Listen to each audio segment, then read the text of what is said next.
Hi అండి. సంక్రాంతి వచ్చింది అంటే రకరకాల పిండి వంటలు చేస్తూ ఉంటాము. దాంట్లో బూందీ లడ్డు ఉంటే సూపర్‌గా ఉంటుంది కదా! మీలో ఎంతమందికి ఈ లడ్డు అంటే ఇష్టమో కామెంట్ చేయండి. నాకు అయితే చాలా ఇష్టము. దీన్ని చేసుకోవడం కూడాను చాలా సింపుల్ అండి.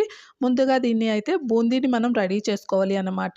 మనం శనగపిండిని మంచిగా కలుపుకొని ఉంచుకున్నామంటే బూందీకి ఎలాంటి తోకలు లేకుండా వీడియోలో చూపించిన విధంగా ఇలా రౌండ్‌గా వచ్చి తీరుతుంది. అలానే ఆయిల్ కూడాను బాగా హీట్‌గా ఉండేలాగా చూసుకోవాలి. ఇలా మంచి కలర్ వచ్చిన తర్వాత బూందీని మొత్తం కూడాను ఒక ప్లేట్‌లో వేసుకొని రెడీగా ఉంచుకుందాము. ఇప్పుడు బూందీ లడ్డు కోసము షుగర్ సిరప్‌ని ప్రిపేర్ చేసుకోవాలి అండి. బూందీ అయితే మరి క్రిస్పీగా ఉండకూడదు, మరి సాఫ్ట్‌గా ఉండకూడదు. బయట క్రిస్పీగా లోన సాఫ్ట్‌గా ఉండాలి.